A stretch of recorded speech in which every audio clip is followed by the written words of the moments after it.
She won fame as the goddess of the fountain in Federico Fellini's La Dolce Vita and was an international sex icon name-checked by Bob Dylan on I Shall Be Free. But did you know the truth about the tragic end of one of Sweden's biggest ever stars? Today we look behind the fame to bring you the real story behind the tragic life and death of Anita Ekberg.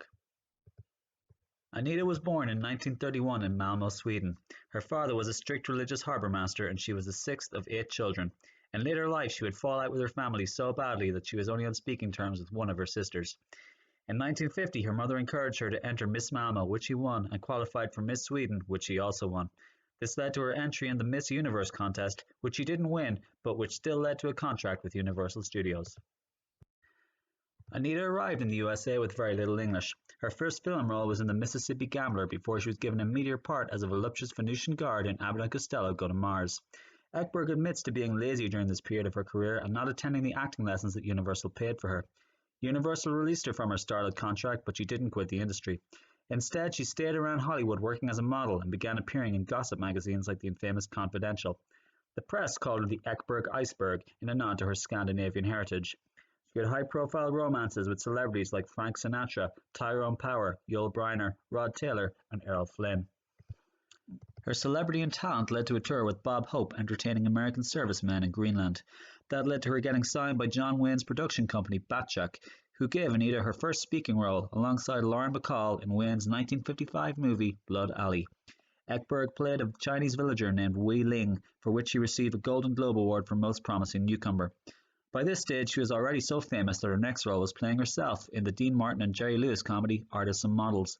She got her biggest role to date when she starred in Paramount's production of War and Peace. In 1959, Ekberg made one of the most important decisions of her life when she went to Italy to star in Sheba and the Gladiator. It was in Rome that she had her first fateful meeting with director Federico Fellini, who cast her in La Dolce Vita as Sylvia Rank, the role for which she is still remembered today. Not for the first time, Anita was essentially cast as herself, a flamboyant American movie star filming in Rome. The movie gave the world the term paparazzi and also the iconic shot of Anita Ekberg frolicking in the Trevi Fountain in Rome with leading man Marcello Mastroianni. Anita spoke very little Italian but won the crew over with her good spirits and work ethic, waiting around the cold fountain for days on end, trying to get the shot just right. Mastroianni, by contrast, was so cold that he had to wear a wetsuit underneath his suit and drink a whole bottle of vodka. The unrestrained exuberance and romance of the scene was so shocking for people that Anita was condemned by the Vatican. That still didn't stop the movie winning the Palme d'Or in 1960. Although Ekberg and Mastroianni weren't close, she remained lifelong friends with Fellini. Fellini recalls that Anita's lack of Italian was not a problem on set because they were able to communicate through look and gesture alone. La Dolce Vita was an international sensation, and afterwards Anita settled in Rome and worked steadily throughout the 1960s. She remarked that her career got less interesting after La Dolce Vita because every director just wanted her to play the same part. She lost out on the part of the first Bond girl when the then unknown Ursula Andress was cast ahead of her for Dr. No, although she did make an odd appearance in From Russia with Love when a poster for her movie Call Me Buona, which she made with Bob Hope in 1963, featured prominently. Ekberg married twice, both times to actors and both times unsuccessfully. She was married to English actor Anthony Steele from May 1956 until May 1959. Anita said that she couldn't cope with Steele's jealousy and erratic lifestyle.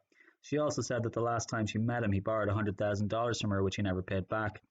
The tabloids called him Mr. Ekberg and said that the move to Hollywood had ruined his career.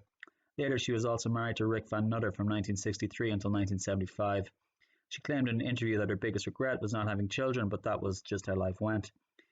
She was outspoken in interviews, often complaining about other famous people who she said she couldn't stand, and feuding publicly with Gina Lollobrigida. On one incident in 1960, she shot at one photographer with a bow and arrow and was caught on camera kneeing another in the groin. She also posed for Playboy during this time. Slowly, things started to go wrong for Anita, and she entered into a long, slow decline. In 1963, she was sued by her own publicist. During the 1970s, she began to get fewer film roles and started drinking heavily and putting on weight. She lived alone with only her Dobermans for company. In 1977, she was robbed twice. In 2009, she fell ill and was taken to hospital. But it was to be 2011 that would be Anita Ekberg's real annus horribilis. At age 80, Anita broke her hip and spent 3 months in hospital, during which time her house was robbed and her villa suffered bad fire damage. Anita found herself completely destitute. She appealed for help from the Fellini Foundation, but by that stage it was also in dire financial straits. Anita Ekberg died in 2015, aged 83, from complications of enduring illnesses. After a funeral in Rome, she was buried back in her native Sweden. Before she died, she claimed to have no fear of death and said that she wasn't sure if heaven and hell existed, but that hell would be a lot more groovy. Thank you for watching the glamorous life and tragic death of Anita Ekberg, 1931 to 2015. Be sure to like and subscribe for more behind the fame biographies of the world's most glamorous and tragic people.